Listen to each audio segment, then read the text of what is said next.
수강생 여러분 안녕하세요. 이번 시간은 개를 통한 선형 수호에 대해 살펴보겠습니다. 택내리 순응한시 일가가 문장을 중심으로 마을을 개발하고 가문의 가치를 지키기 위한 활동은 각종 개의 사례로 확인할 수 있습니다. 먼저 18세기 종약통문을 통해 문중에서 결의한 묘의답의 운영 원칙을 개성하여 19세기 추원계가 작동했습니다. 추원계는 일종의 족계로서 1811년 추원계약문은 추원계 구성원 결의 내용을 담고 있는 공문서로 선산의 나무, 송추의 관리에 대한 규약입니다. 문장 안후가 지은 추원계의 서문은 제사와 선형 및 위토 관리와 관련한 내용입니다. 추원계약문의 본문을 읽어보겠습니다.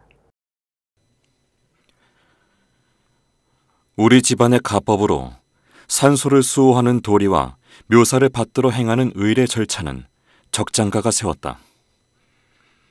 곰곰이 생각하니 각처 산지에 있는 위토와 묘직을 위한 토지는 모두 조금도 없으니 송추에 대한 금호는 누가 세우며 봄, 가을 묘사는 누가 실시하겠는가?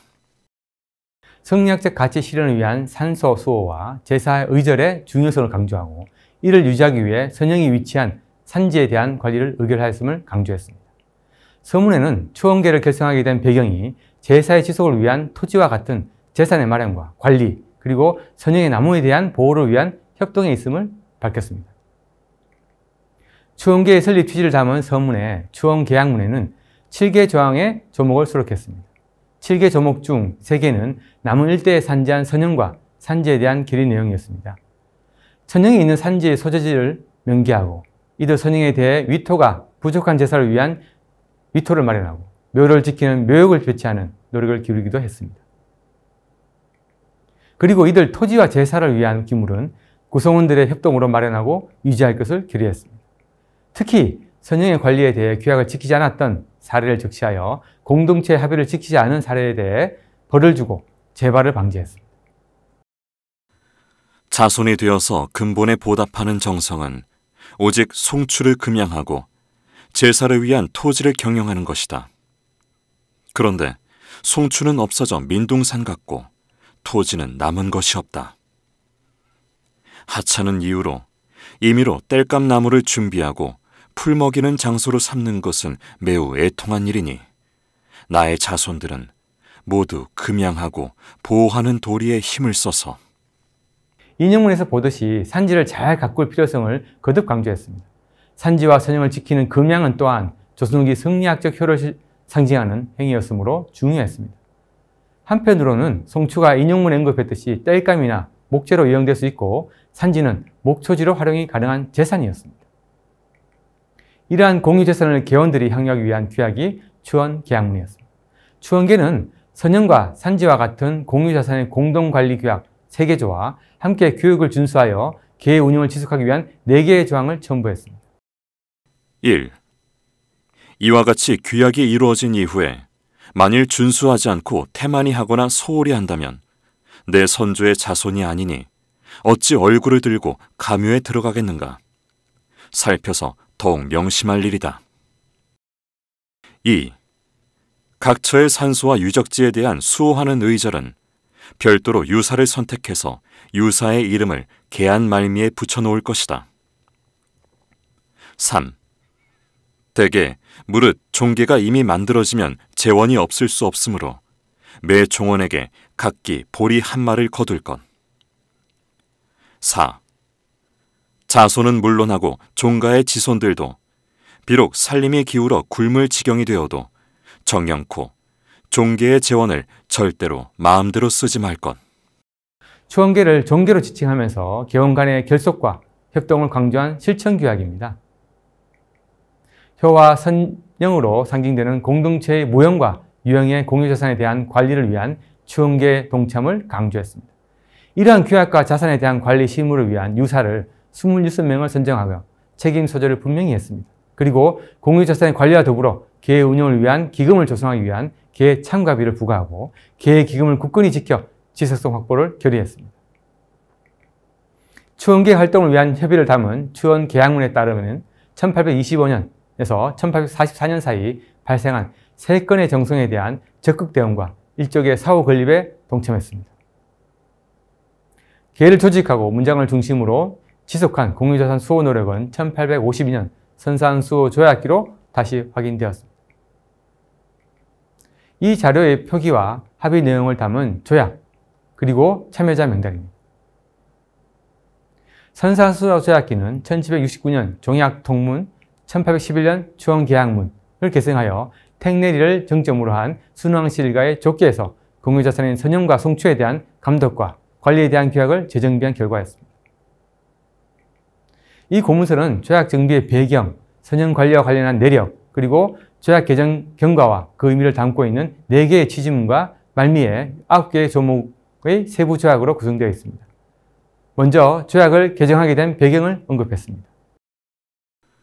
금릉에 있는 선산은 금양하는 곳임에도 보존하는 나무 100그루 중 1그루도 남지 않아서 민둥산이 되었다. 산성의 선산은 묘지기와 토지가 없어 마음대로 땔감을 마련하고 풀 먹이는 곳이 되고 말았다. 가동의 선산은 동쪽 한 능성이가 몰래 팔려 경계가 불분명하다. 금능, 산성, 가동에 위치한 선산의 묘역에 대한 금양은 택리리 순흥한씨 일족의 공유자산임에도 벌목, 방목, 그리고 도매로 인해 크게 훼손되고 있었습니다. 이런 현실에서 공유자산을 수호하기 위한 협동의 차원에서 규약을 재정비할 필요가 있었습니다. 선산 수호를 위한 시행착오 외에도 구성원, 즉 개원이 규약을 준수하지 않은 데 따른 폐해 또한 그 배경이었습니다. 중간에 못난 자손이 있어서 송추를 함부로 범하는 근심이 있었고 묘직이 토지를 몰래 파는 패단이 있었다.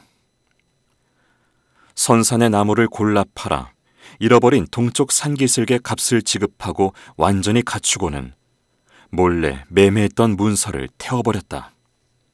선산 관리를 위한 규약 개정은 송추에 대한 관리 부실, 위토의 황폐화, 그리고 선산 일부에 대한 도매 사건에 따른 결과였습니다.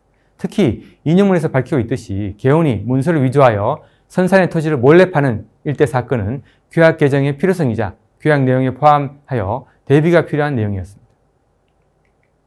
이러한 규약은 문서에 밝히고 있듯이 구성원 모두의 결의를 반영하고 있습니다. 또한 산지와 그 속의 재산에 대한 유지를 위한 실행조약도 구성했습니다. 선산수호는 산지의 송추에 대한 관리와 이익의 공유를 포함하고 있습니다. 조약은 계의 재원 마련과 운영, 조직의 관리와 관련이 있었습니다. 계의 재원 마련과 운영에 대한 조약은 송추와 관련이 또한 있었습니다. 1. 선산에 있는 나무에서 나오는 돈은 각기 그 명목에 맞게 근실하게 사용할 일이다. 2. 선산의 나무를 골라 팔아 마련한 돈은 작은 돈이라도 함부로 사용하지 말 일이다. 3. 송추는 5년을 살펴서 골라 팔되 대상나무에 표시를 하여서 헛되이 베어서는 안 된다. 공유자산인 선형의 나무들에 대한 관리 내용을 담고 있습니다. 나무를 5년 동안 관리하고 팔아서 마련한 재원을 식리하여 운영했습니다. 송추 관리의 공정성과 기금의 안정성을 위해 운영 담당자를 배치하고 내역을 공개했습니다. 선산의 송추를 대상으로 하고 있으나 산지의 땔감, 즉 시초도 전제로 했습니다. 여기에는 18세기 종약통문을 통한 규약의 마련, 19세기 전반 위토와 더불어 송추를 포함하는 관리 영역 확대에 이은 경험적 지식과 협동을 반영한 결과였습니다. 추원계약문에는 공유자산을 위한 협동 내용과 더불어서 운영 방향을 위한 규약도 포함했습니다. 1. 도유사와 양유사는 봄과 가을 2번 직접 산을 살펴본다. 만일 소나무가 몰래 벌채된 곳이 있으면 그 베어진 나무의 수를 계산하여 산직에게 속전을 거두고 산직은 크게 죄를 물을 일이다. 2. 새로이 정해 성묘를 행하는 것은 여러 자손들이 또한 각기 산을 살펴서 만약에 소나무가 함부로 베어진 곳이 있으면 유사에게 죄를 물을 일이다. 3. 계회일은 매년 12월 상순으로 합의하여 정하고 3명의 유사가 함께 식리한 것을 받아서 당일 나누어 줄 일이다. 추원계 운영을 위한 유사를 3명으로 강화하여 산지, 특히 송추에 대한 관리를 엄격히 했습니다. 이들 유사는 송추의 관리, 산지에 대한 감독, 재원에 대한 관리가 주요 임무였습니다.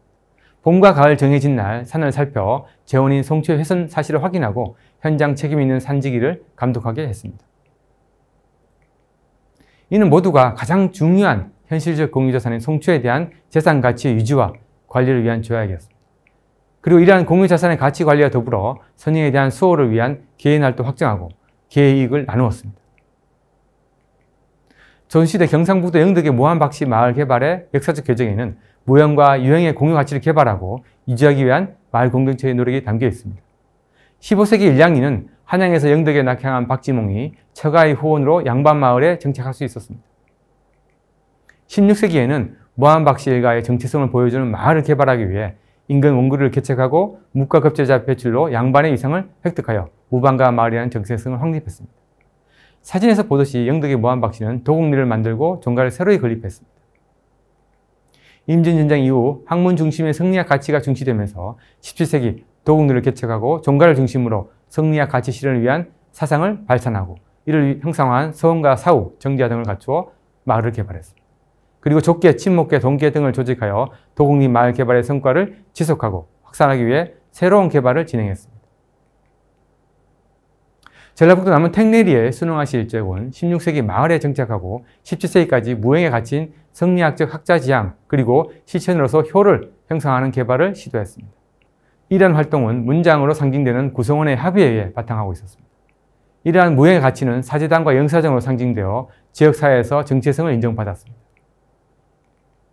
18세기 이후에는 마을과 순흥하시 일족의 유형의 가치인 선영 그리고 선영의 송초에 대한 관리를 목적으로 족계로서 추원계가 조직되어 작동했습니다. 계는 구성원의 공유자산인 송초에 대한 식목, 벌목 그리고 관리와 감독을 위한 조직과 규약을 마련하고 운영 경험을 반영한 규약의 개정을 실시하는 활동을 실현했습니다. 이번 강의는 첫 번째 강의로 조선시대 마을에 담긴 가치라는 주제로 살펴보았습니다. 다음 두 번째 강의에서는 동계, 호혜와 협동의 가치라는 주제로 강의를 이어가도록 하겠습니다. 감사합니다.